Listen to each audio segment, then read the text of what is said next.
Blessed Gospel Promotions and BGP events. Ladies and gentlemen, today is special.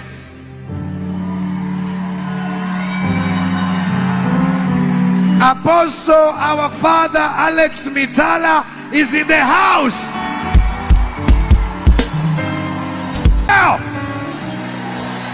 Of Africa. His journey began in 1979 when he birthed a movement from the underground during the darkest hours of Uganda. Apostle Alex Mitala is a pioneer of the faith, a community transformer and a cornerstone of the Pentecostal movement in Uganda and across the continent of Africa. His journey began in 1979 when he birthed a movement from the underground during the darkest hours of Uganda's history. When the gospel was forced underground, he became a bearer of the light, risking everything to ensure that the truth of the word remained uncompromised and unbroken. He is more than a preacher. He is an architect of the modern Ugandan church.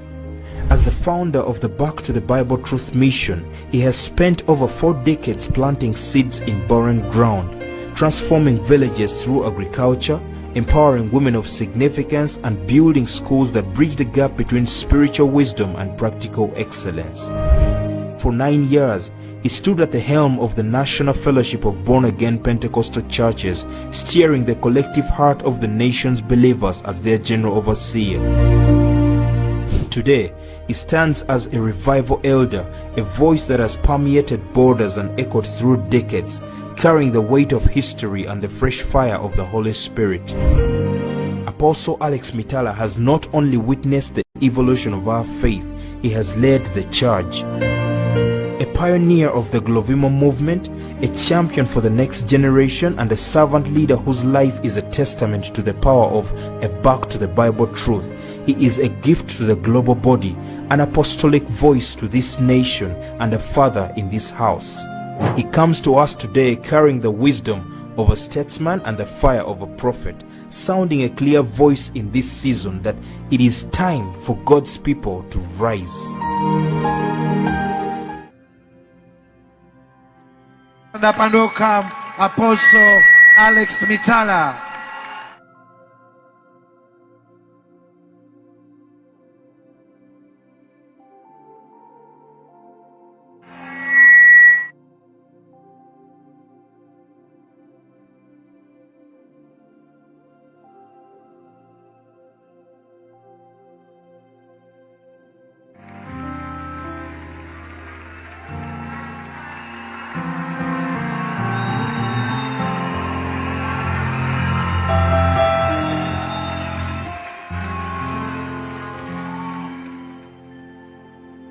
Father, we honor you Tata tukusamu ekitiibwa and we give you the glory.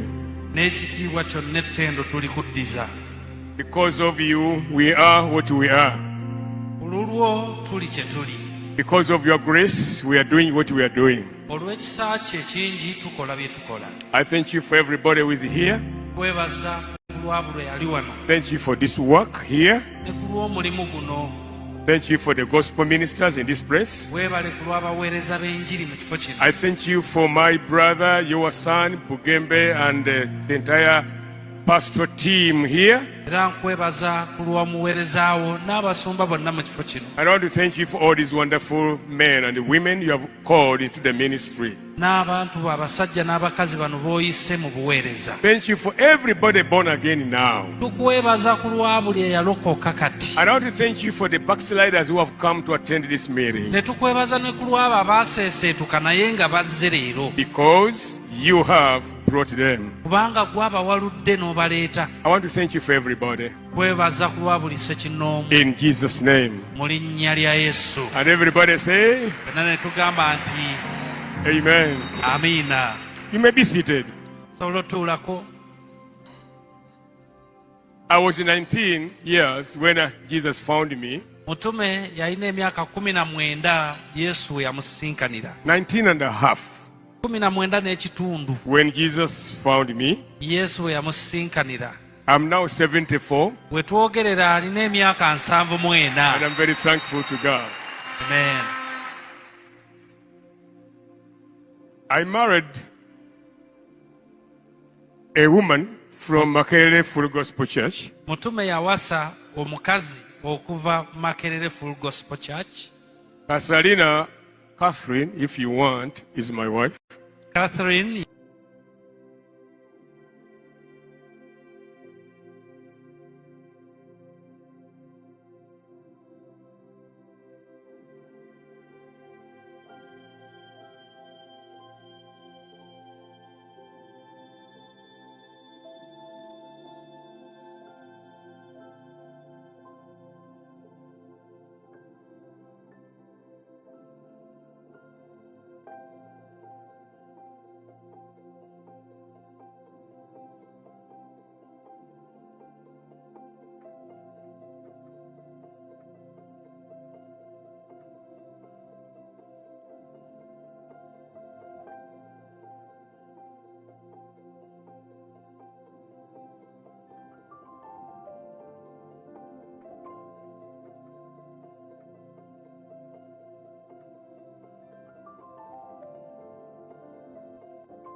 is what I want to talk about in the next few 50 minutes. This is where we are starting from. Genesis chapter 3. lubereberye essula ya kusatu okuva ku 2:2 okukoma ku 2 ndowooza mu nnyaawo. reading from verses 22 through 24. Njagala museeyo nnyo omwoyo. I'll invite you to pay attention. Njagala tupaswede nabage njagala kubasikiriza. I want to persuade you Otandika okulaba lwaki Yesu yayogeranga bye yayogera.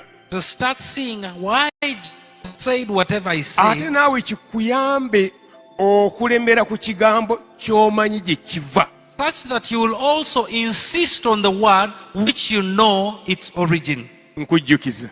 I want to remind you, Yesu bwe yabanga asomesa bye yasomesa. whenever Jesus was teaching, Kati by'osomako mu njiri. the things that you read about in the gospel, Tewaaliwo ndagaano mpya. there was no New Testament. Kati Yesu nga tagamba nti mubikoleko mu Matayo.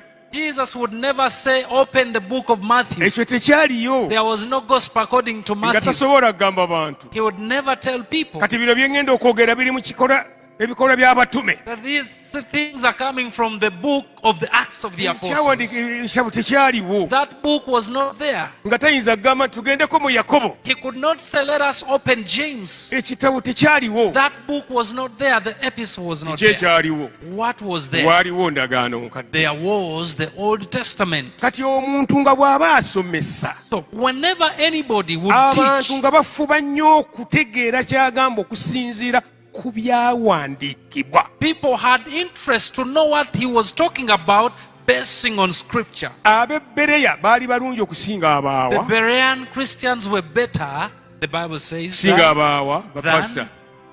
Kubanga bo bwe baalaba bino ebyekolebwa Pawulo ne Siira, because when the Berean Christians saw the things done by Paul ne and Silas, baddayo mu mizingo, they would go back and refer to the ne scrolls bataganjula okulaba oba bino ddala gyebiri and eri. open to ascertain whether what Paul and Cyrus is saying can be found in the word. Kyenva nsaba ojjuzeewo ng'okozesa ekigambo kya That's Katonda. why I invite you to refuel using the word of God. Amen. Amen. Iwe bwino analabikaawo. Genesis chapter 3 verse 22. Some fena. Let us read together. And the Lord God said, the man has now become like one of us, knowing good and evil.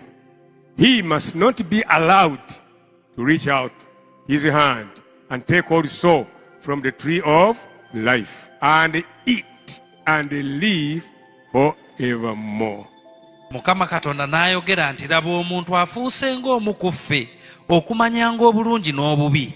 Kaakano aleme okugolola omukono gwe okunoga ku muti ogw'obulamu okulya okuwangaala emirembe n'emirembe.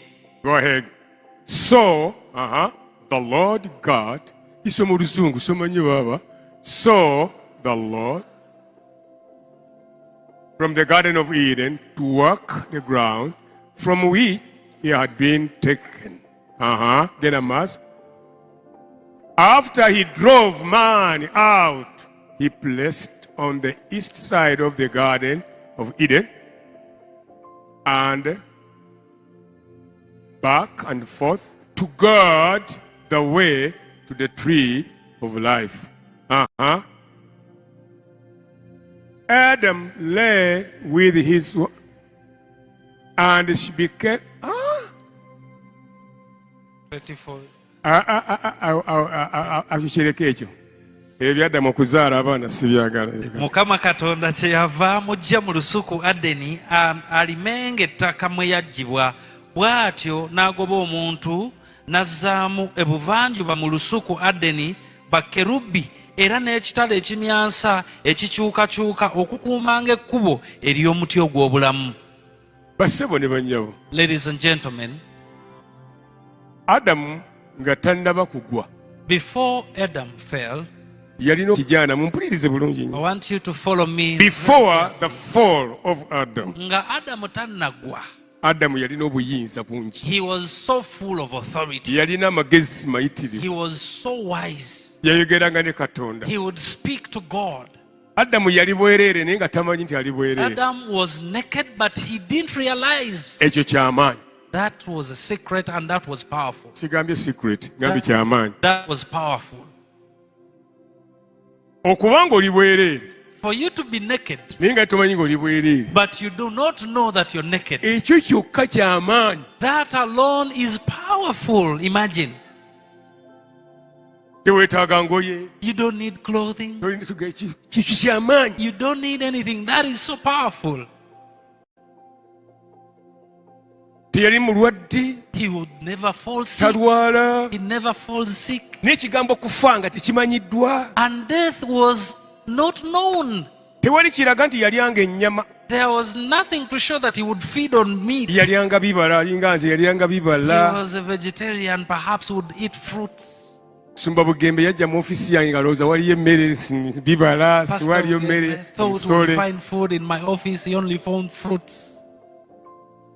Adamu yali bulungi, Adam was well off. yali aweereddwa n'obuyinza mukiyita dominion, He- ng'aweereddwa obuyinza ku buli kintu kyonna. He had been given a dominion over all creation. Ekirala, The other yali thing, asobola okwogeraganya n'ebintu byonna Katonda bye yatonda. he had a mode of communication with all creation that God made. Katonda yaleeta ebintu byonna bye yatonda ne biyita mu maaso ge. God brought all the things he had created and they passed before them. Adamu n'abituuma amannya. And Adam named each one of them. Balokolemu ekyo ky'amaanyi. Fellow believers, that is so powerful. Buli ekintu kyonna ekiri ku nsi kuno, Everything on earth, ebimu tubizikiriza tebikyaliko. we have rendered some extinct, they are no longer here. Byonna byayita mu maaso ga Katonda. They all passed Maaso ga Adamu. before Adam, Adamu n'abituuma amannya. and he named them. Toyinza kutuuma kintu linnya nga tukitegeera. You cannot name something unless you understand Adamu it. yali do you? mutegeevu. He was a wise, understanding man. Obwongo bwali bwesera. He had sharp brains.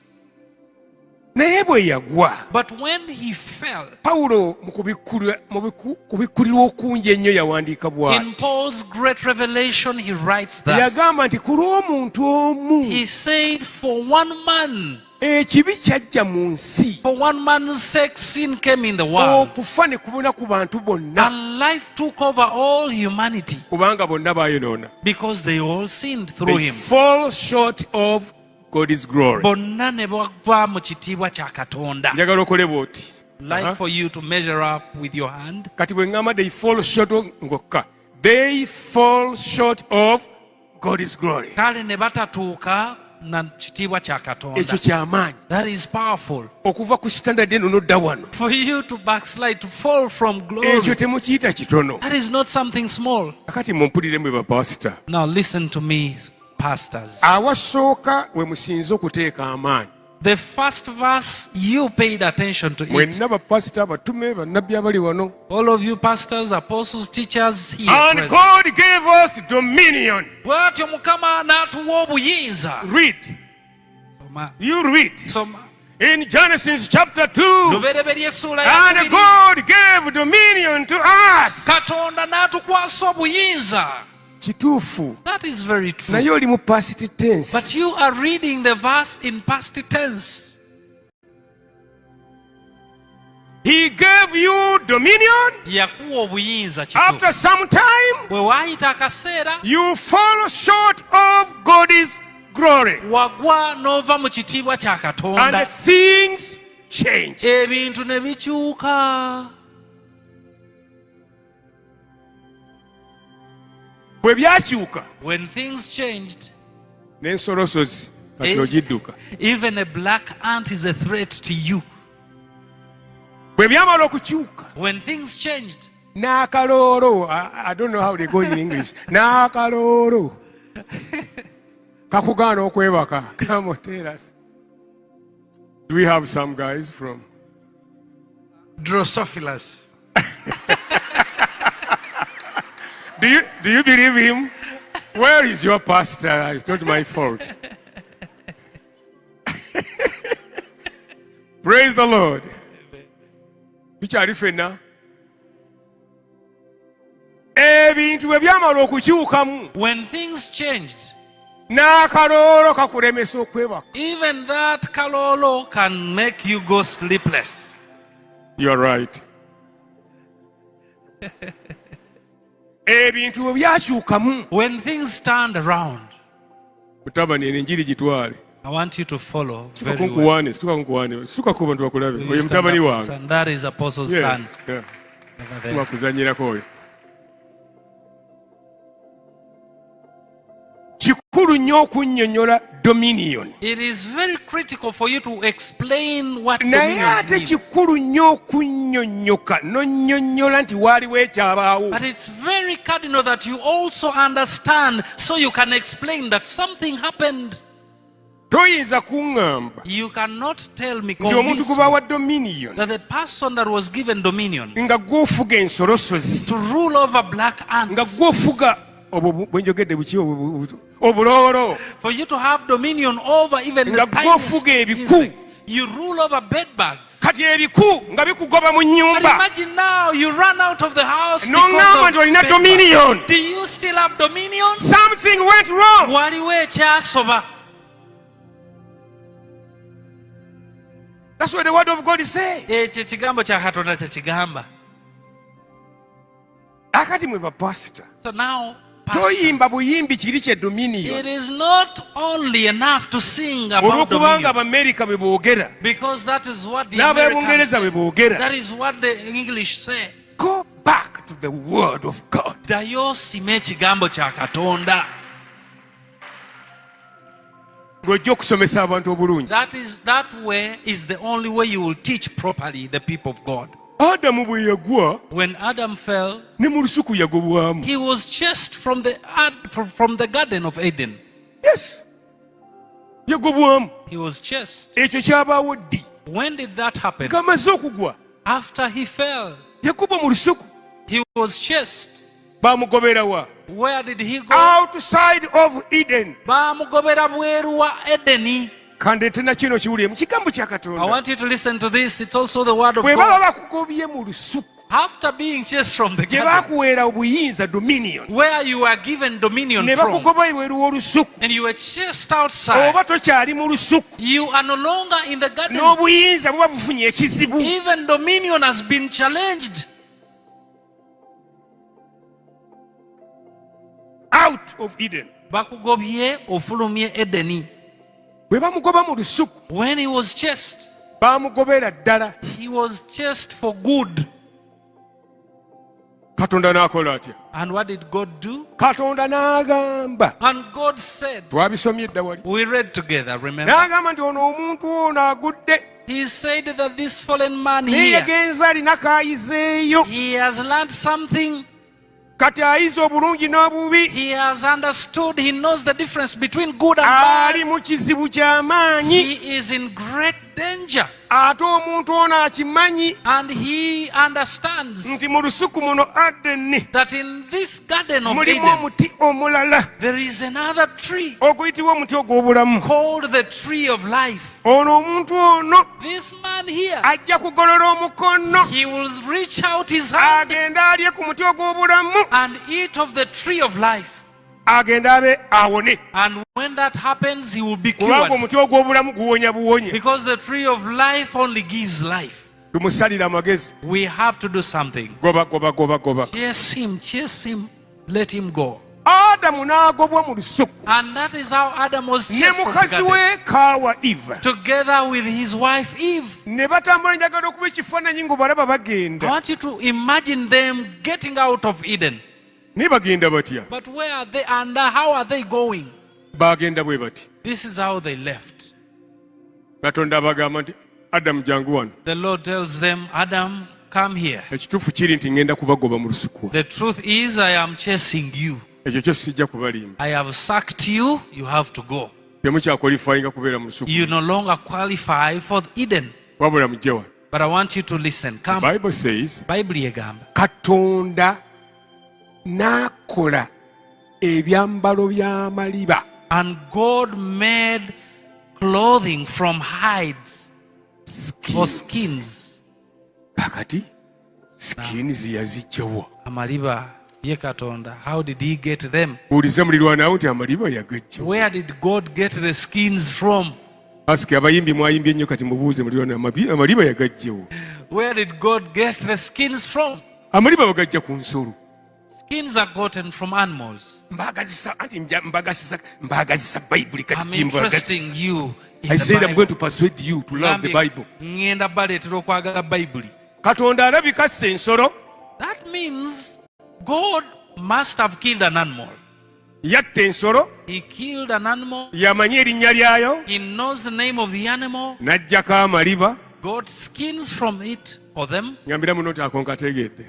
Say, I have understood. Sayidi wano nti muli mu kiraasi nkategedde. You've understood? Katonda atta ensolo, God kills an animal n'aggyako amaliba. and skins Naye them. katunulire ensolo eno gye batta. Now, we want us to look at the animal that was killed. Ensolo bwe bagitta bagiggyeko amaliba eyiwa omusaayi oba teguyiwa? When the animal is slaughtered to get skin, does it shed blood? Bapasita njagala mpulire omusaayi guyiika oba teguyiika? Guyiika. Ask Does them. does the animal shed blood when it's killed? Yes. Yes, it does. Kakati Katonda akolawo enteekateeka ey'amangu So God has an arrangement, a quick one, ey'okulokola Adamu ono nga tannaba kugenda. to save Adam before he leaves. Pulaani yeeno nze naliyo kambabuulire. This is the plan. Apostle was there. Listen. Atta ensolo, He kills an animal, ayiwa omusaayi, sheds blood, ensolo agiggyako amaliba, the animal is skinned, addamu okukola. and he makes a... Akati mmwe abaseventhday abali wano So kambabuulire. now to the Seventh-day Adventists, I want Okyali ku luli. you are still in the old. And he rested on the seventh day. Mbu bw'atyo n'awummula ku lw'omusanvu ng'amaze okukola Oli ebintu. mutuufu. That is true. Naye ebintu bwe bimala But okutabuka, after the things changed, God is not a fool. Katonda si mubuyabuya. He can't keep on sleeping and resting when things have gone wrong. Tasobola kusigala nga yeebase ng'ebintu bitabuse. He can't. Tasobola. Yaddemu n'akola. He made something again. Kiri kituufu. Yes, what you know is true. Na kino kituufu. But even this new thing is true. Yaddemu n'akola. He made again. N'akola amaliba. He made hide skins. Bw'onoosoma byonna ye yabikola. If you read, you will understand that he made everything. God killed the animal. Natta ensolo, God made the skins. n'aggyako eddiba, God made the fittings. n'akolamu engoye. Everything was done by God. Byonna by'omanyi Katonda ye yabikola. Why? Lwaki? Salvation is of the Lord. Kubanga obulokozi bwa Mukama. Yali akola ki? What was he making? Yali alokola Adamu okuva mu mbeera eyo. He was saving Adam from the apparent situation. Bw'olituuka mu ggulu When you get to heaven n'obuuza Adamu and ask Adam ne Kaawa mukazi we, and his wife Eve, mwe mwaleeta ebizibu, you are the trouble causers. mutuuse mutya mu ggulu lyaffe? How did you make it to our heaven? Adamu agenda kuddamu akugamba, Adam will tell you. omanyi bwe namala okwonoona You see, when I messed up things, nagenda ne neekwekamu nga ntidde, I hid because I was afraid. ne ngezaako n'okwewozaawozaako awo I even tried to give reasons, excuses. nga njagala musango gusinge mukazi, As I wanted for my wife to be condemned. naye nakitegeerera awo But I learned then ng'omukazi tasingika that musango you cannot win a case against a woman. mu maaso ga Katonda. You cannot win a woman before God. Ekyo nekyo tulikisomesaako lulala. We'll come for that lesson some other day. Abasajja abali wano balowooza The men present here think osobola okuwoza n'osinga that omukyala. you can argue and complain and win against a woman. Tomanyi Bayibuli. You do not understand the Bible. Y'ensonga lwaki ozze ono for refuel. That's why you're here to be refueled. Teri musajja asinga musango There is no woman that will ever win a case ng'awaabye against a ye woman mukazi. when you go against a woman. Adamu yalowooza nti omusango ajja Adam kuyita. thought he would get away with it. Omukazi gwe wampa ye yaleese. See, the woman you gave to me. Katonda tabiriiko agamba Adamu, Adamu oluwa walidde? And God was insisting, Adam, where you ate? Did you eat? Adamu amugamba kozesa pululo gamba mwalidde? And Adam says, use the words in plural. Did Katonda you, agamba nti both of you eat? mbuuza gwe walidde. God insisted, no, I'm asking you, did you eat? Njagala kwagazisa Bayibuli. I'm interesting you in the Bible. Kaawa ye yasooka okulya. It is Eve that ate first. bwe yalya n'afuuka obwereere When she ate, did she munsiiremu become abali naked? eyo bwe yalya kaawa bwe yalya n'alabika ng'ali bwereere When Eve ate, did she appear naked? no Nedda. teyalya Didn't she eat? si yasooka okulya Wasn't she the first to eat? lwaki obwereere tebujja Why doesn't nakedness come then? kankuddemu kwanze manyi bayibuli I'll kati respond because I know the Bible. omuntu eyasooka okutondebwa mu lusuku yali adamu The first person to be made in Eden was Adam. katonda yennyini ye yateekateeka adamu n'amutwala mu school of ministry okumusomesa God himself prepared Adam and took him in the school of ministry to teach him. guno omuti olyangako guno tolyangako Eat of this tree, do not touch this one. understood Or we take it Adam. adamu n'addamu nti amen And Adam said a big katonda amen. n'addayo mu ggulu God went back to heaven. kati adamu ye yasomesa mukyala we Now it's Adam who taught his wife. ti katonda yagamba And bw'ati you see, this is what God said. omukazi teyali mu semina The eyasooka woman didn't attend the Bible school where Adam was at first. mwalimu omu yekka yali adamu That class had only one student, Adam. omusomesa we yali katonda His only teacher was God. katonda yasomesa omuntu omu yekka God taught one person bamuyita adamu called Adam. ne adamu n'asomesa omuntu omu yekka Adam taught one person bamuyita kaawa called Eve. ye eva That is Eve. kaakati Now, omusota bwe gujja when the serpent came, tegwayogera na adamu it didn't talk to Adam. gwemutya Fears Adam.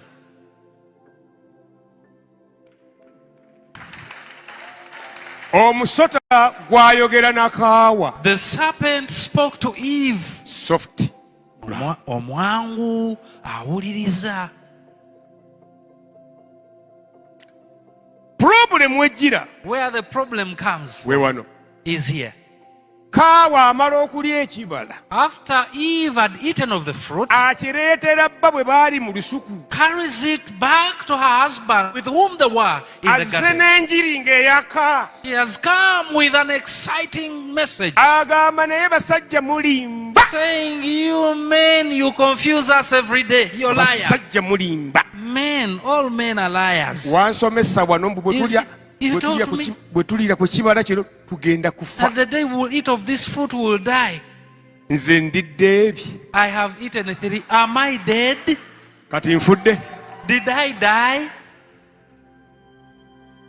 abasajja mulimba Men, mwenna mwe bamu, you lie. nebulizaamu ebi I ate 3. ku muti gwennyini gwe wagamba nti bwe tulya tugenda kufa naakalyako ebi Of the very tree you said if we touch we will die, I have eaten 3 fruits. kino kyennuma kyakuna What I am eating now is the 4th. kati ndi bwereere So am I naked? nfudde Liar. Am I dead? abasajja mulimba Men, you are liars. adamu agenda okuloba When Adam looked ng'omuyizi we situdenti we that the student he had taught alidde has eaten tafudde but didn't die, naye naga owaayi he said, wait a minute. ebintu bino bizibuzibu Tetubanga twasobwa dda. yinza okuba nawulira bubi Maybe I didn't hear very well. omanyi katonda bw'aba ayogera munange olusoberawo You see, when God is speaking, sometimes it's scary. His presence, you can't stand it. mpampulire Let me see. adamu olwalumako bwe The moment he took the first bite n'amira and swallowed, n'aluma he bit again n'amira and swallowed, n'aluma took another portion n'amira and swallowed. kakati mu abasawo abali wano So to the doctors, any doctor around here tulinawo ku basawo, nurse scientist bannansi, basayansa temwazze. musumba bugembe kanisa yaffe temuli musawo n'omu aliwo musawo when you eat anything Bw'olya ekintu kyonna musawo and you swallow it and it goes deep into your stomach n'okimira ne kigenda mu lubuto, kifuuka ki what does it turn into? Musawo, kifuuka kigenda mu musaayi gwo oba tekigenda does it dissolve into your kifuuka musaayi gwo bloodstream? oba nedda Does kifuuka kitundu ku musaayi gwo oba nedda Does it become part of your blood? Musawo, shout where does it become omusawo by'olidde bivaamu bitya? babuulira abo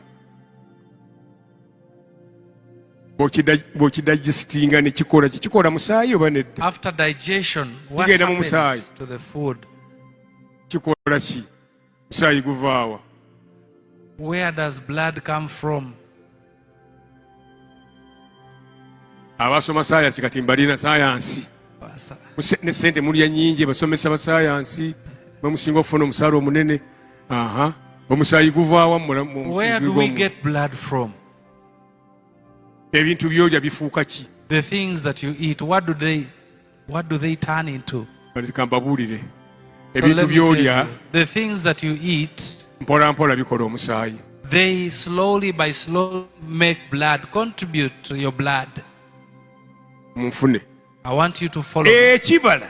The fruit Adamu kye yalya. that Adam ate, bwe yakirya, when he ate it, ne kifuuka emmere. it became food. Ne kigenda mu musaayi gwa Adamu. It generated into Adam's blood. Ng'ate yali head of the family. Yet was the head of the family. Ng'abantu ffenna tugenda kuva mu Adamu. We were to all come from him. Ekibala kyakontaminatinga omusaayi gwa The Adamu. forbidden fruit contaminated Adam's blood. Omusaayi gwa Adamu gwayingiramu nze nkiyita the FFV, the forbidden fruit virus. Omusaayi gwa Adamu gwagenda mu FFV, the forbidden fruit virus.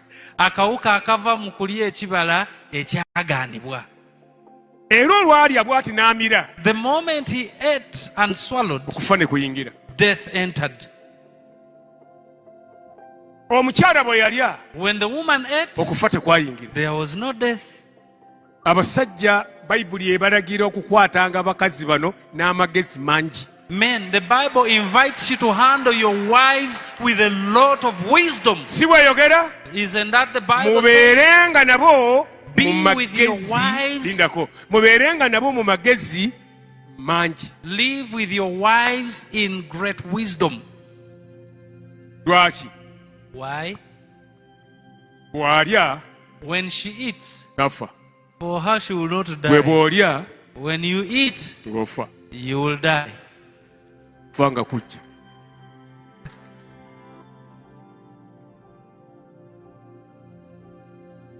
Bw'oba oyagala yongera oyingire mu kigambo refuel. If you're interested, you can continue refueling. Omulala bamuyita Ibulayimu. The other man we can read about is Abraham. Alinze omwana tajja. He has waited for a child in vain for a long time. Akumye mukyala we oyo omu. He has kept faithful to his wife. They've kept faithful to each other. After very many years, about 90 years, no child. Ate Katonda amugamba, now God ngenda kujja mu eggwanga. Out of you I'm raising a nation. And all the nations of the world shall be blessed through you. Talaba mwana. Does not see a son. Omukyala ajja n'okwolesebwa Saara. The wife comes with a beautiful vision. Buli muntu gamba nti Saara. Everybody says Sarah. Siba buli gamba Saara. Azze n'okwolesebwa. She appears with a vision. Nafunye okwolesebwa. My husband, I got a vision. Hallelujah. Hallelujah, hallelujah, hallelujah. Nafunye okwolesebwa. I got a vision. Ono omwana omuwala gw'olaba ono. You see this young servant girl who has been raised here. Ate nabuuzizza n'abakalica yaffe bagamba. You see, I even asked about nti omwana her gw'okuzizza omwana omuwala. and say the girl that you have raised in your house. Omukwata n'omuwabalo. If you get that girl, give her to your n'amufunyisa husband. olubuto. And she conceives of your husband. Oyo omwana abeera wange ddala. The child she bears will be my very own. Hallelujah. Hallelujah. Kavuna Adamu yaddamu nti amen. The moment Ibrahimu kasa yaddamu nti amen nene amen. The moment Abraham said amen, katulabe. Agali nafuna olubuto. And Hagar conceived. Agali bw'aba lufuna olubuto. When she conceived, n'atandika okwerabawo. she started to pose as the woman around. Munnaffe nno olw'onoweza ku bintu. Will you do some dishes? Njagala kusesema. I don't feel good. I feel nauseated. Munnaffe nno olw'onosiimuulako nnyumba. Won't you clean up the house? Njagala kwota kasana. I want to sunbathe. Ko Saara ndi Agali wajja wano kukola. And Sarah said, Hagar, you came here to work. Kaakati sitoole mugimanyi nze nkunnyonnyola bakyala. You know the story, so you understand the women. Nkwagaza Bayibuli njagala I'm trying to persuade you. I'm persuading you study this Bible. to refuel with the word. omanyi Saara oluvannyuma gye yagenda okuwaaba omusango You know where Sarah went to report again? ogw'omwana omuwala gwe yaleeta okukola waka amufukidde ekizibu. Of the maid servant who has turned into a problem in the house? He went to God. Ye agenda butereevu. Wa Katonda butereevu. She went to God. Kokokoko. Ontuuse. It's me Saara. Nze Sarah wo. Nziza kuloopa. I am here to report. Oloopaani. Nnoopa baze. I'm reporting to you my husband. Muwulire mmwe mbaagazisa Bayibuli eh? I'm interesting you. Yaloopa bw'ati. This is how she reported.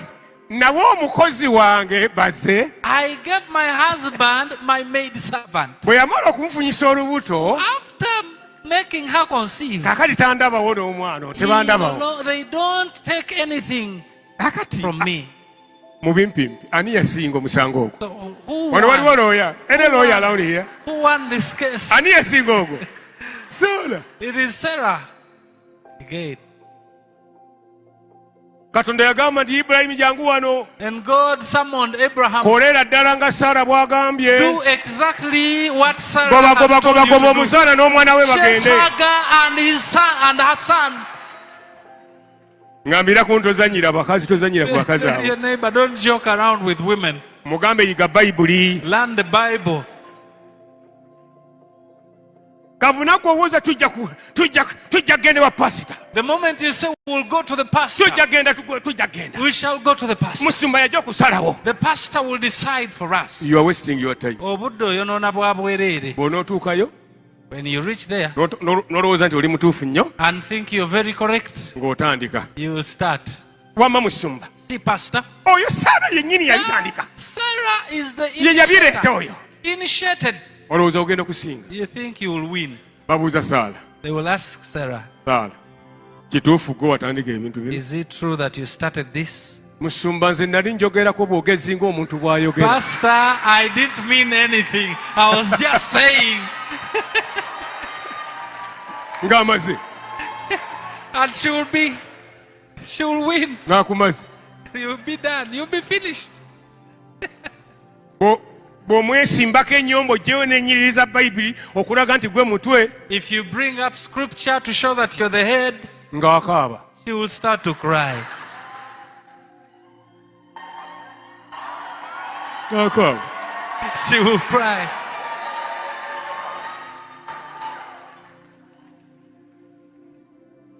Obudde bwaffe bugenda ne muwulire. Our time is getting spent. Nazze wano okukwagazisa ku refuelinga ng'odda mu Bayibuli omwo otaganjula Bayibuli okulaba bw'esomesa. How to refuel using the word of the Lord, what it teaches. Adamu bwe bamugoba mu lusuku. When Adam was chased from the garden, Njagala otunuulire olusuku. I want you now to imagine the garden. Emiti egisigadde gyonna mwegiri. All the other trees are still there. Naguli ogw'akabi gusigaddeyo. Even the forbidden tree is there. Ogw'okumanya obulungi n'obubi nagwo gusigaddeyo mu The lusuku. tree of knowing bad and good is there. Wabula omuti ogusinga okuba ogw'omulembe ennyo omulungi gwe twagala ffenna. But now the most important, most beautiful tree that we all Omuti crave, ogw'obulamu the tree of life, nagwo gusigaddeyo mu lusuku. is also still in the garden. Ate Katonda ataddewo abakuumi. Now God has stationed guards. Tewali ngeri yonna gy'osobola kwebbirira n'ogenda There's n'onogako no way n'obeera for mulamu. you to sneak into the garden and pick a fruit from it. Ekkubo eriddayo eri mu lusuku The way back to Eden Katonda alitaddeko abakuumi. is guarded. Ataddeko bamalayika bali abanonnosense enjozi He has put kerubi n'ekitala eky'obwogi ekikyuka kiti. with a swinging, turning, sharp sword. Agaadinga ki? What is he guarding? Muti gwa bulamu. The tree of life. Omuwe microphone ennungi. Omuwe microphone. Muzeeyi Nsaasira, kati nsaba kututangaaza emiti gyali emeka? Mingi. Gyali mingi mu lusuku. Omuti gw'ekibala gwe baalya, Gwe baalyako ekibala. gwe baalyako ekibala, Ogw'okumanya obulungi n'obubi. gwe gulimu okumanya obulungi n'obubi. Yes. Naye ani ali ku kamera, lwaki tonteekako nga mbuuza? Aha. Bazunga. Kati omuti gw'okumanya obulungi n'obubi Yes. n'omuti ogw'obulamu janjawulo janjawulo guli wali gwa bulamu guno gwa kumanya bulungi na bubi n'emirala gyonna giriibwako okuli ffene n'egulu gyonna gyaliyo emiti gyali janjawulo baneeyi gyaliyo kaakati ate temukubye engalo mwenna mbadde temutegedde mwandibadde munnebe weebale nnyo musumba bugembe. Thank you very much. Kaakati muwulire olw'obudde bwaffe. Now listen. Omuti ogw'obulamu The tree of life gwali gwa nsonga nnyo. was very crucial. Katonda nga tayagala muntu ono amaze kulya kugwa. And God would not allow a fallen man Ayangwirize agolole omukono gwe alye ku muti guli awonera awo. to quickly stretch his hand and touch the tree of life Kubanga and get guwonya. healed. Because it's a healing tree. Era bw'onooba omusomi wa Bayibuli And omulungi if you're a good Bible reader ate omuyizi waayo, and a scholar, bw'onoogenda mu kitabo ekisembayo eky'okubikkulirwa if you go straight to the book of Revelation, the ojja last book, kugusangayo you find it there. nga n'amalagala obulagala gawonya. Even the Ag'omuti leaves ogwo. of that tree give life. Kati Katonda agutaddeko olukomera teri So agukwatako he yadukulya. has fenced off the tree of life. You can't touch it. Wano we njagala kati tulowooze nnyo. This is where I want us to interrogate. Njagala okuba ekifaananyi nga Adamu bamugoba n'amaliba ge. I would like for you to imagine Adam being Ekituufu just, agenze abuguma alina amaliba. he's going with skins and getting some warmth. Mbuuza ekibuuzo omuti gw'obulamu aguleseewa. My question is, where has he left the tree of life? Munsiremu aguleseewa. Oba guli eno gy'ava. Mu kulaba okuko n'okutegeera okuko gy'alaga waliyo ki? What do you think where he's going? He's going to Kufa, find there is death, ndwadde, there is sickness, bizibu, there is problem, n'ebiringa bwe bityo. and the rest, and the life. Omuti ogw'obulamu aguleseewa. The tree of life is in the garden. Gy'alaga waliyo ki? Kufa, bulwadde, nnaku. Katonda aleese ebibonereza bwe ebyamangu. God brings and issues punishments quickly. Agambye okuva leero He says from today, ensi ejja kukubaliranga maggwa. the land will give you thorns, Era mu ntuuyo zo and through your sweat mw'onojjanga ekyokulya. you will get food. Ebyo abyogera ddi? When does he say all this? Omuntu ng'amaze okukola ki? After man's downfall. Dominion yasigaddewa Where is dominion mu now? chapter 2. In chapter 2 is where we have dominion. Tuliddemu kugifuna? Well, shall we ever have it? Tugenda Yes. kugiddamu gifuna naye kyetagisa conference ndala. We shall have it, but for you to understand that, you need another meeting. Yes.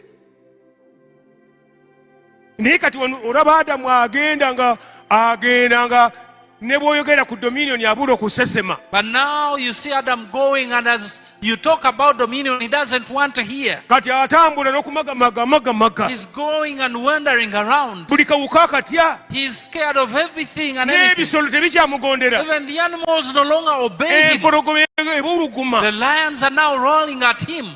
Bannange, See? ekyo kye kifaananyi ekyaliwo ng'omusajja agudde. That is the image. That is the picture when man fell. Atakyasobola kudda. And he can't return.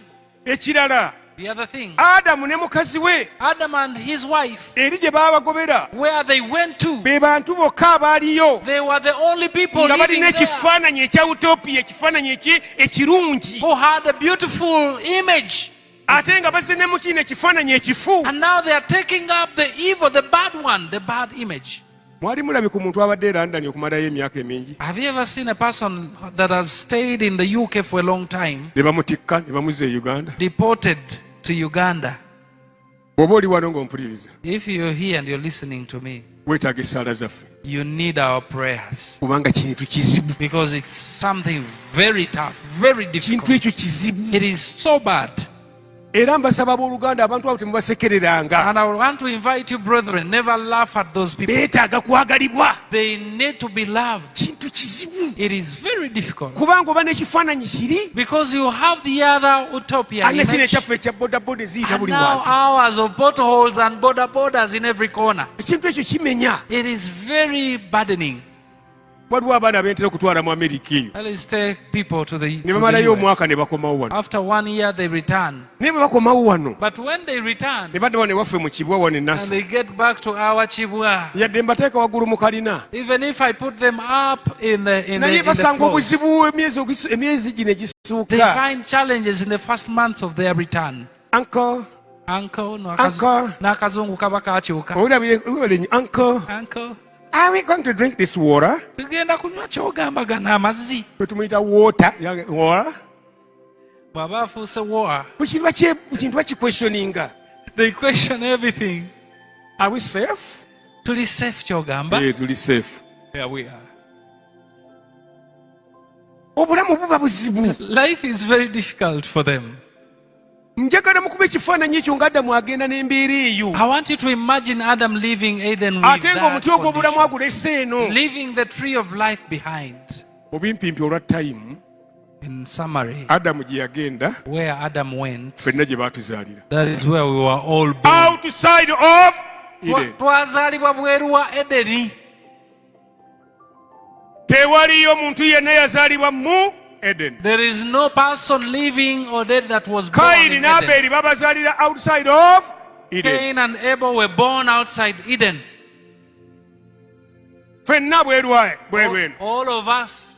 Akati musumba Bugembe. So now, Pastor, Wano we wava ebibuuzo bino. this is where I want to draw these questions. Kubanga abantu nze nayegadde kubaagazisa Bayibuli. Because I wanted to challenge people, to Okugisoma invite people n'okugiyiga. to read the word.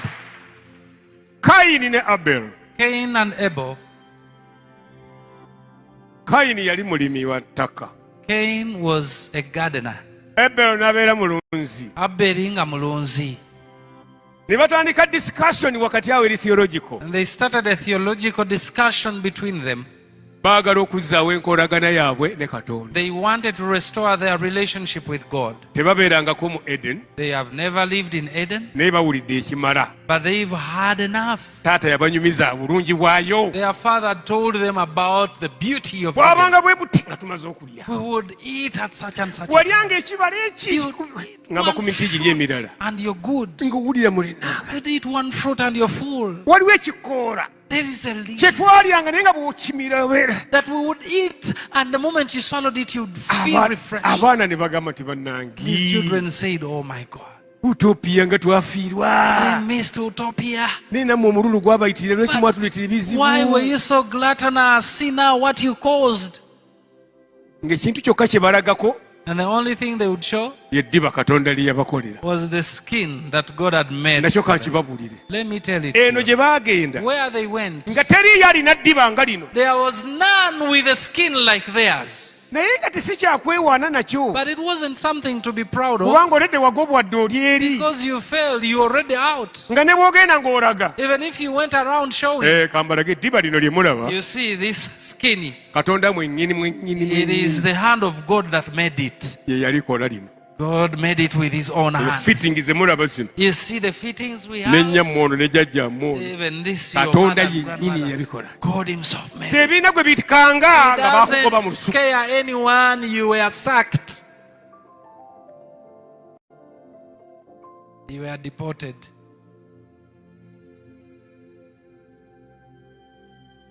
Adamu And Adam n'azaala abaana bangi. got many children abazadde bweru wa lusuku. out of Eden. Kayini ayagala okusolvinga problem. Cain wanted to solve the problem. ne Abel ayagala okusolvinga problem. And Abel here also wants to solve the problem. ze eddiini meka? bbiri. Two religions now. eddiini zaava dda. Religion is of all. ngambira ku muno nti eddiini zaava dda. eddiini kye ki? What is religion? ng'omuntu ayagala okuteekawo enkolagana ye Religion is a measure wakati in which we ne Katonda. man wants to establish his own relationship with God, ng'avumbudde engeri gy'alowooza nti eyinza okuzzaawo omukwano. discovering the way he could restore the love of God. tulina eddiini bbiri. We have two religions. emu ya Kayini. One is Cain's religion. Kayini agamba Cain says, daddi "Dad, ddamu ombuulire bulungi. I want to listen to the story kiki again. ekyabagobya mu lusuku ddala? Why were you chased? twalya bibala. We ate fruits. kkiriza nti mwabibba Admit that you stole them. kubanga tebyali byammwe. You were thieves, you stole the fruit." kituufu mutabani twabibba. That is true, we stole it. Kayini agamba ekyo nja kisalira amagezi. And Cain says, "I will sort this." awava obuzibu. That is where the problem comes from. n'alima He tilled the land emboga of cabbage, biriŋŋanya ebintu ebyo eggplants. ayagala. He wanted to restore. bwe baba nga babba bibala If it's about fruits and they are kalime the ebibala fruits, and I have fruits, eyo enkolagana nja kugisa my relationship with God will be tujja established. kukwata ebiseera ebiwera We shall take enough baskets bitwalire omukama and take them to the Lord. kitaffe yabbe obubala bwali busatu Our bubuna father stole about a handful of fruits. ndeese kisero I am here with baskets, enkolagana eddewo such that the relationship will be forged again. bayibuli egamba And the Bible says katonda n'atasiima God was not pleased Kayini with Cain's nekyawaddeyo offering. abeli And Abel naye agamba nange n'eddiini eyange also says, I also want to understand muzeeyi that wagamba nga tebannakufuumuula nga Yes. mumaze okubba ekibala you said when you stole the fruit and before you were chased, katonda yakola atya God did something. What did he do? alabika yalina ekisolo kye yatta He must have killed an animal baffe yatwambaza amaliba gano g'olaba naye nga yegini yagatunga because he made these skins with his own hands. abeeri n'afuna okubikkulirwa And Abel got the revelation. n'agamba nti bwe kiba nga kyali kisolo ate nga gaalimu As if it was an animal. nze And eyo from layini the y'ekisolo animal, gye njo genda I am taking the line of the animal. oba mutegeerawo I don't know if you're following. Are you following? kaakati So now, bayibuli yegamba the Bible says, katonda n'asiima abeeri nekyawaddeyo and God was pleased with Abel's sacrifice. kati nja kukwagaza oddeyo sitadi ng'obudde I want butuyiziko to interest you when you go back home, read. otandike okudda okunyumirwa ku sitadi ng'ebyawandiikibwa buto Start to enjoy reading scripture again otandike okulaba obulamu obupya obubirimu and see the new life in the scripture. kaakati eno mu ndagaano empya olw'ompunzi kakati Now in the New Testament, as kati we learn, yesu n'ajja now Jesus shows up. n'alyoka ajja n'ennyiriri ezisinga okuba ennungi ze mwagala ennyo And he came with the most beautiful scripture verses that you love. abaasooka Those who came before baali you babbi were thieves era abanyazi and robbers. n'endiga tezaabawulira And the sheep didn't hear, didn't listen to them. akati ffe ne twebuuza eno And we ask kati ourselves, ababbi baali baani where are the thieves now? oba babbi baali baki Where were the thieves? oba be bafalisaayo Were they the Pharisees? oba be basadukaayo Are they the Sadducees? aa Nedda. buli eyazaalibwa adamu Whoever was born of yazaalibwa Adam, bweru wa edeni he was born outside Eden. jjajjaawe ye adamu eyabba ekibala His or her father is Adam who stole the abantu fruit. bonna abaasooka yesu okujja ano okubuulira enjiri All those that came before Jesus to bannabbi preach, ab'edda bonna b'owulira the prophets of the old days, bamusa the Moses, beeriya the Elijah, benoka the Enoch, banowa the Noahs. abo bonna baali bazzukulu b'ababbi all of those great prophets were n'endiga descendants of thieves. tezaabawulira And the sheep, the flock didn't nuwa hear. yabuulira emyaka 120 Noah preached for 120 mu years. kyombo yayingizamu 8 gokka te famire He ye only won 8 into the ark. And it was his family. kubanga 0 plus 0 equals to 0. Kubanga 0 bw'ogigattako 0 era ofunamu 0. Doesn't matter how big the 0 is. Ensonga 0 egaziye kwenkana wa. Kati eba ebigambo 0. byonna Yesu bye yakozesanga mu njiri So all the words that Jesus used in his teaching, bivaawa where do they come mu from? chapter gye tuva okusomako akatundu akatono. They come from the chapter where we read a small portion. Yesu n'alyoka yeeteekawo. And Jesus showed up and presented Kati nga gwe himself. weebuuza ng'omusomi wa Bayibuli nti lwaki aleese monopoly? And you want to ask as a preacher and read of the word, why is he monopolizing the word? Wulya bwe yeeyogerako. Why? How does Naye he say nze about himself? najja But see, I come zibe n'obulamu that they may have life sirina bwabungi ddala. and have it in plenty. Era gwe nga tobuuza And don't you ask, lwaki gwe wekka? why is it you alone? Kubanga era oddayo eri Because if you go back mu Lubereberye 3:15 in Genesis 3:15, agambye atya, what does it say? ezzadde ly'omukazi And the seed of the woman, gwe devo ligenda kukubeta ente ekisi you omutwe devil, the seed of a woman shall crush your head, ate n'ezzadde ly'omukazi and the seed of a woman ligenda kubeta ente ekisinziiro. and the seed of the serpent will Kati gwe bruise the heel. weebuuza, So don't you ask, lwaki ezzadde lya mukazi, why is it the seed of a woman lwaki si ezzadde lya Adamu? and not the seed of Adam? Adamu tasobola kuvaamu kyamagezi Adam has no sense kubanga because yabba ekibala He stole the fruit ne kigenda mu musaayi gwe. that entered into his Buli stream, mwana azaalibwa his bloodstream. alimu Wherever omusaayi ogw'ekibala ekibbe. out of him has the blood of a stolen fruit. Mumpulirize bulungi, mbaagazisa Bayibuli. Listen to me very well. I'm interested in you in the Omusaayi Bible. gwa Adamu The blood of Adam n'abaana be and his children n'abazzukulu and be his nga descendants gulimu ekibala ekibbe, was contaminated nga with the guli fruit. contaminated nga bw'oyogedde, Was contaminated. gwakka It fell. ng'omusaayi ogw'ebisolo n'ebinyonyi And the blood of animals and nga birds gusinga omusaayi gw'omuntu ebbeeyi. was more precious than the blood of a person. a human Soma. being. Read.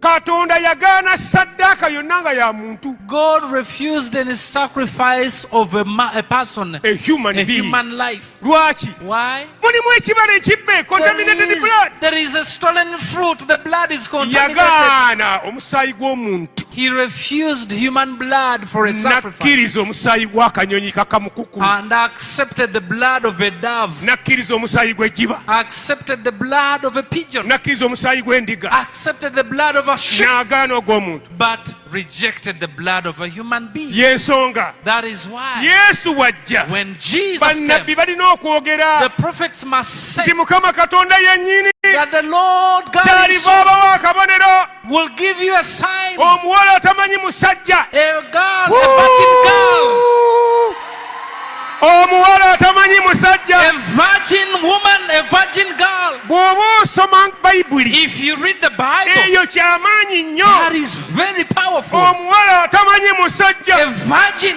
gagrovimo gaalo, omuwala wa Gulavimo, agenda kubeera olubuto, yaliba olubuto, will conceive azaale omwana, and have a son, omwana gw'alizaala and the son she'll have aliyitibwa Emmanueli. shall be named Emmanuel, Amakulu gaakyo which is interpreted to mean Katonda ali wamu naffe. God is with us. Haleluya.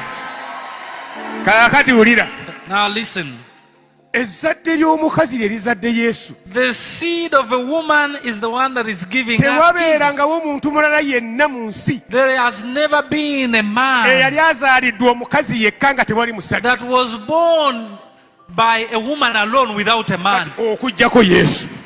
except Jesus. Kati nga gwe weebuuza why, And then your question is, why is it so? Katonda yasalako layini ya Adamu. Because God cut off Adam's line Yesu n'alyoka atambula and Jesus showed up, ng'ayitibwa mwana wa Katonda. called the Son of God. Okitegedde? You understand? N'alyoka agattako kino, And he added this: nze ekkubo I am the way, n'amazima the truth, n'obulamu. and the life. N'agattako na kino, And he added this: tewali ajja eri kitange no one comes to the Father wabula ng'ayise mu nze. except through me. Wuliriza, Listen, bw'oba osoma ebigambo bya Jesus, if you read the words of Jesus, byonna bijja mu chapter he 3 draws them from chapter eya 3 Genesis. of Genesis. Ekkubo lino lye baateekamu bakerubi You see, the way where they placed the n'ekitala angels kino eky'obwogi, and the sharp sword ly'ekkubo eridda ku muti ogw'obulamu, is the way that goes to the tree of life, ate baliggadde. and it has been closed. Kaakati Yesu akugamba Now Jesus is telling you, okusinziira mu lubereberye 3, see, considering Genesis chapter 3, mwekamba buulireko abaana b'abantu nze mbimanyi. let me tell you, Yesu children yagamba of men, Jesus is saying teri these things. ajja kgenda kulya ku muti guli Nobody will ever have access to the tree of life okuggyako nga nze nkikoze. except by my making. Munfuna? You follow? Naye olw'okubanga olugendo luzibu, But since the journey is a difficult one, kaakati Yesu agamba bw'ati, Jesus is saying, omuti ogw'obulamu that tree of life, nzize. I am He. Temutegana kukoowa. Do not struggle anymore. Omuti ogw'obulamu The tree of life, nze nzize. here I am. N'agamba atya? And He says, Wulira! listen, Wulira! listen. Yokaana essula 6. John chapter 6. Alya ku nze of me? Lwaki ayogera bw'ati? Why does he speak like that? Yeeyita ki?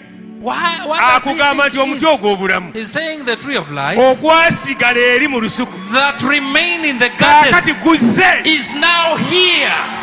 nze bulamu I am life. alya ku nze Whoever eats of me talifa will never die. talifa Will never die. talifa Will never die. alibeera mulamu. They will live. Hallelujah.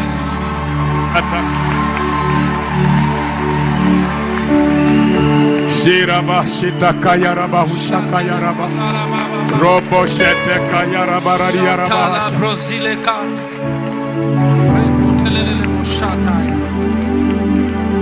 Musonyi obudde bwammwe mbutute nnyo. Sorry for spending a lot of your time. Naye mbadde nkwagala kukwagazisa Bayibuli. I wanted to intrigue you, to excite you, to invite you to love the Bible. Yesu bw'agamba nti nze ekkubo kyayogerako akimanyi. When Jesus says I am the way, he knows what he's Bw'agamba nti talking nze about. bulamu kyayogerako When he akimanyi. says I'm the life, Bw'ayogera okumulya when he says eat of me, aba ayogera typologically nti omuti guli gwe baabaganda kati guzze. he's referring you to the tree that you were refused to touch. Kati alya ku nze Now whoever eats of me alina obulamu. has life. Oh, Shataya. Tolajja na kugenda ate eri Do not struggle to go back Katonda there olw'ekisa kye. because of his grace. Listen to what we call the grace of God. Muwulirize kye tuyita ekisa kya The Katonda. grace of God Ekisa kya is Katonda when the tree of life gwe muti gw'obulamu leave Eden ogwejjayo mu Eden and it comes to where the lost people are. gwereeta eri abaabula gye baabagobera. That is the grace of God. Ekyo kyekisa kya Katonda. Yesu kyava That agamba is why Jesus says, when he was introducing himself bwe yali yeeyanjula, n'agamba bw'ati, he says, omwana w'omuntu yajja the Son of Man came okunoonya to seek out n'okulokola and to save ekyabula. that which was Kyabula lost. ddi? When did it get lost? Kyabula ddi? When did it get Kyabula lost? okuva mu Eden. Got lost in Eden, from Eden. Kaakati Yesu azze okunoonya Now Jesus is here No seeking kulokola. out to save ekyabula. that which was lost. Kati Yesu wajja And when he shows up, asanga buli muntu adaagana. he finds people Eddiini struggling. zeeyongedde. So many religions. Eddiini eri emu eya Kayini There is one religion of kweyongeddeko faith. endala There nyingi. is so many others that have joined. Bano bakunnama bati, There are some people who bend, bano bagira bati, others go straight, bano beesala. the others cut themselves. N'agamba stop, stop, stop. Ebyo tebikyetaagisa. Mujje gye ndi mmwe mwenna abakooye. Come to me, all ye who are Nammwe overburdened, abazitoowereddwa. those who are tired and burdened, Nange and nnaabawummuza. I will give them rest. Kyenva njagala akawungeezi akaleero That's why I love this evening okukoola buli muntu yenna. to invite and call out everybody. Nga twogera ku refuel nga oyita mu kigambo. As we talk about refueling through Nazze the word, kukwagazisa Bayibuli. I came to make you love the Bible Owulire ng'eri life mu bulamu bwo. such that it will be a living Bw'oba ng'oli wano Bible for you. If you're here oyagala okulokoka. and you want to receive Jesus, Wenika ku mukono nkulabe. I want to see your hand raised. Oyagala kulokoka. You want to get saved, Wenika ku mukono nkulabe. raise your hand up, Sooka ogusse wansi katono. put it down. Bw'oba oli wano If you're here, ng'oyagala kudda wa Mukama waffe you Yesu. want to return to our Lord Jesus. Si ggwe ojja okuba ng'osoosi. You will not be the first Okudda ewa Yesu nga wali ebintu byali bikusobedde n'odda. Kirungi. to return to Christ. It's something good, and you're not the first. Adamu yagwa Adam fell ne yeekweka mu kibira. and hid in the bushes. Katonda n'ajja ng'amuyita. The Lord came calling Adamu for him. n'akomawo Adam returned, ne bamutungira and the n'eddiba. skin was made for him. Naawe Katonda asobola okujjukira. The Lord can remember you. Njagala okukola kino mu nkola eyaffe ey'edda. I want us to do this the old way. Bw'agamba nti oyagala kulokoka, If you say you want to receive dduka Jesus, misindo ojje wano. run to the front. Totambula butambuzi, dduka misindo Do ojje not wano. walk, come to the front. running. Oyagala kulokoka, You want to get saved? dduka misindo ojje wano. Run to the front. Totambula butambuzi, Do dduka not misinde. walk, just run. Kurabashataka yarima setako Yes. yarama asia.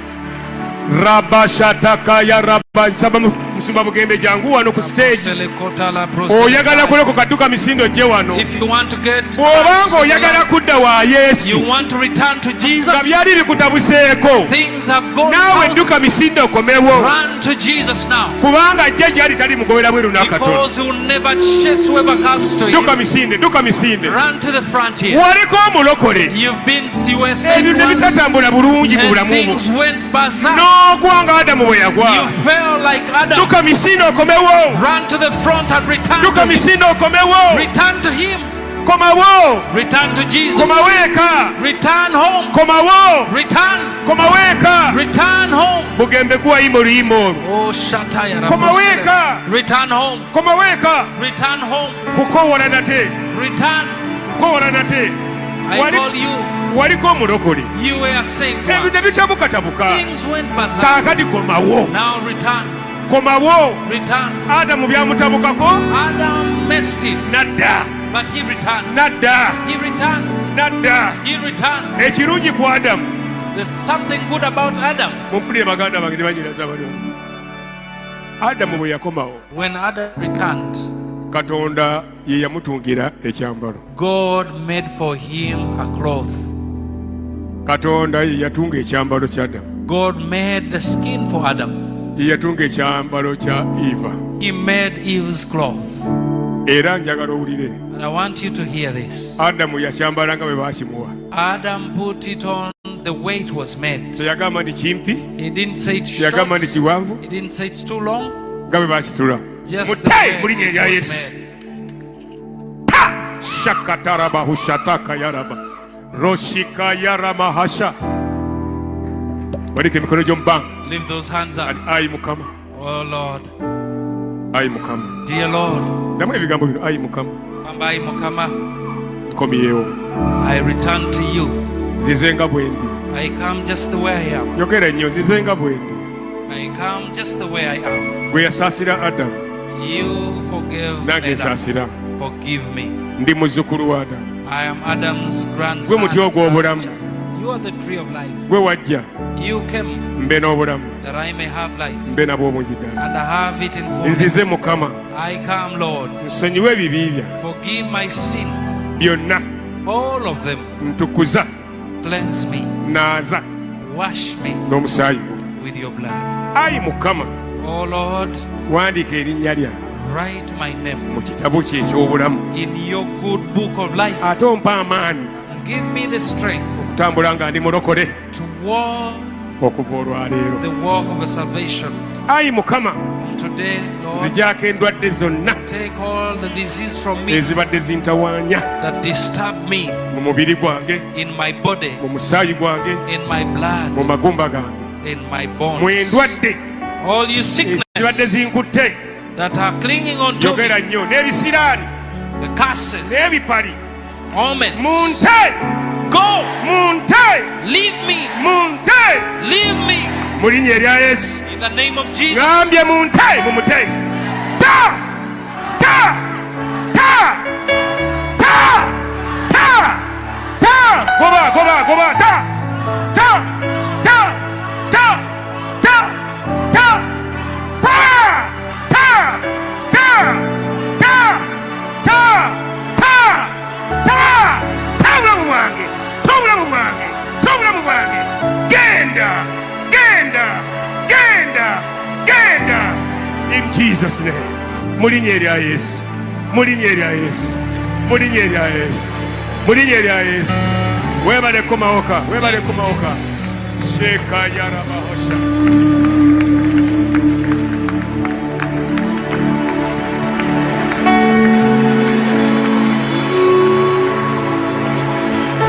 bw'oba olokose gumamu katono here bagenda kuwandiika erinnya lyo but otuwe n'ennamba yo so we can follow up bannange entandikirewa naye mpulira let's just go on, come on.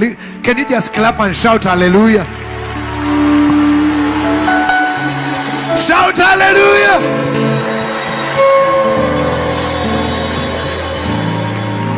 kansubire essimu yo n'ebiralo birina tebabibba. Listen, mwandike emikono mu bbanga. We are going to worship 3 songs. Thank God for the word today. We are even doing Holy Communion. Nyina ekirowoozo nti ogenda kulya ku Kristo Yesu leero. Ne bw'oba obadde ng'ewammwe teri mukisa guliire mu kagaati.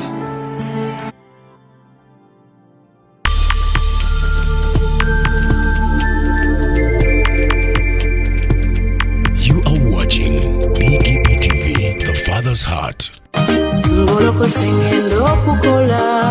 Obadde onoonya abateesiteesi b'emikolo, abeesimbu, abakola ebinyuma eby'omulembe mu budde. Blessed Gospel Promotions and BGP Events be bantu abatuufu obakwasa omukolo gwo gwonna n'owummula ne bakuwonya stress z'emikolo. Bakoze emikolo mingi omuli embaga, okwanjula n'obubaga obutonotono. Bakola decoration ali ku mulembe, bakwata video n'ebifaananyi. Balina music asindogoma mu selections z'oyagala nga bakufunira n'abayimbi abasanyusa abagenyi bo. Balina ba ushers abali smart, makeup artists, bakufunira emmotoka z'abagole, amakanzu n'amagomesi wamu n'aboogezi. Bakola graphics ne design, bapromotinga abayimbi n'okutegeka ebivvulu. BGP Events jangu tukuyambe nanti tulina integrity, excellence, hard work, time and flexibility. Esimu noti 7 noti 3 35 6 era tunoonyeeko ku social media zonna ng'ogoberera Blessed Charles BGP Events.